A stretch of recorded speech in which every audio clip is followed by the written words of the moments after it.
If someone's describing what should have been the most horrific thing they've ever been through, bloody murder, someone's trying to stab you with a syringe, a monster's trying to throw you off a cliff, when you're recounting that, you might get a little emotional. Defendant confessed. Defendant called Emile just minutes after the incident and told Emile, "I tried to kill Ariel, but she got away." He wanted to kill her because he found a text on her phone. It was a message between her and someone she worked with. That's what started everything. Not cheating in person, not a ruined home, not years of loud arguing, just a text between his wife and a male coworker. And instead of talking it out, instead of sitting down with his wife, the mother of his kids, he turned everything inward. Then he began plotting. But let's be real about one thing first. Ariel's marriage wasn't giving her what she needed.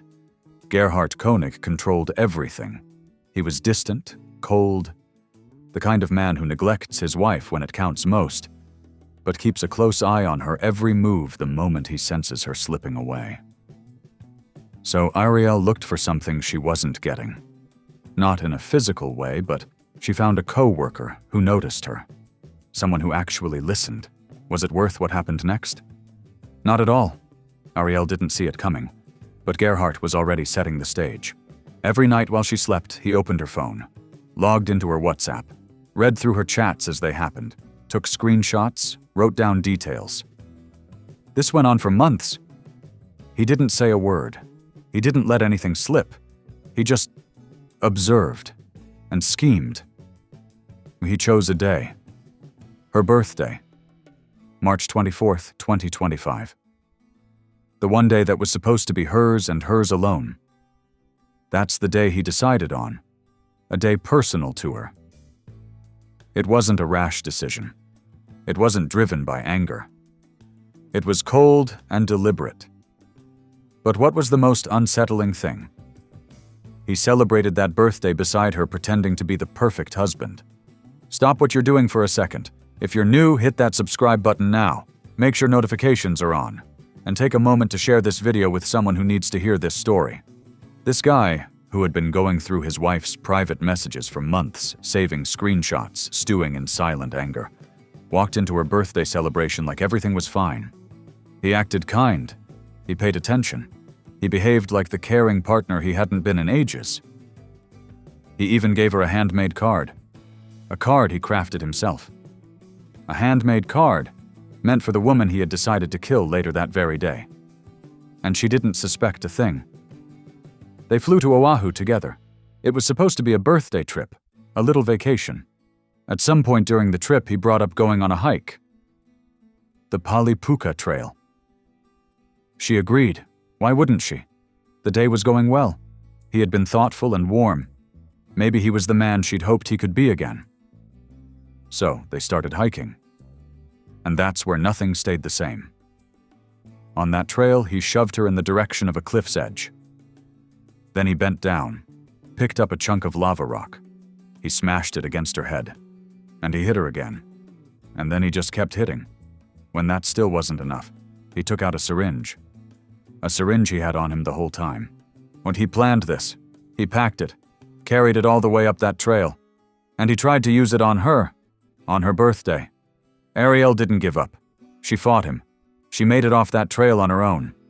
And the same man who gave her a handmade birthday card earlier that morning, he was now the one standing there trying to take her life. Let's take a closer look at the evidence. Because this wasn't just a story at trial. The prosecution had actual proof. First, there was the lava rock, the weapon he used on her during the attack. They found it right there at the scene. Then there was the syringe. The same one he sat in that courtroom and swore under oath wasn't real. It was very real. And next were the photos. Ariel's injuries, deep cuts covering her head, an eye ruined. But these weren't the sort of wounds you get in a brief, desperate moment of self-defense. These were the kind of wounds you see when someone is making sure you stay down. Then came Gerhardt's face, almost unharmed. The man who insisted he was the victim of an attack, He walked away from that encounter without a scratch that mattered.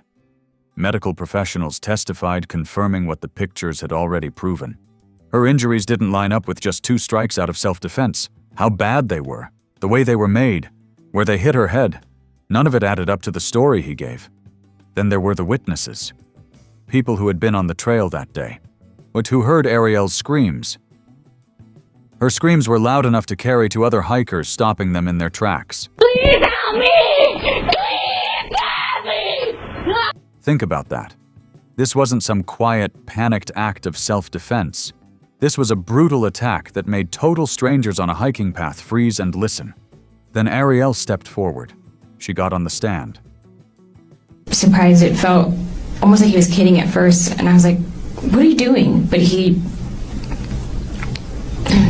had grabbed me really hard and was moving me, so we kind of wrestled a little bit, and I threw myself onto the ground because there's a lot of trees and shrubs there so that I could hold on. He was first trying to pull me, trying to get me closer to the cliff, and again I could kind of hold on to the roots and stuff that were around us. And then he had a backpack that he was hiking with, and he, like I said, he's on top of me, and he had a syringe in his hand, and he says, hold still, and I see the syringe, and I just kind of like batted away from us both.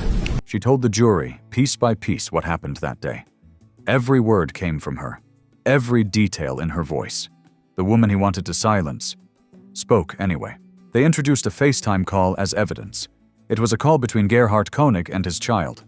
During that call, Gerhardt said something shocking. He admitted he tried to kill her. What did the defendant tell you during that call, as close to word for word as you can remember? That he would not be making it back to Maui and to take good care of the younger kids, and that that Ari, my stepmom, had been cheating on him, and that he tried to kill her. Did he tell you what happened to Ariel? He did not. Okay. Did he tell you where she went? No. Did the defendant tell you why he tried to kill Ariel? No. During that call, the next plan that he said was to jump off the cliff. How did you react to hearing that? I told him not to. Is there any doubt in your mind about the defendant telling you he tried to kill Ariel? No. No claim of self-defense holds up when you confess something like that to your kid. And then came the money trail. Documents revealed Gerhardt looked into something chilling. He compared the cost of a divorce to the cost of hiring someone to kill.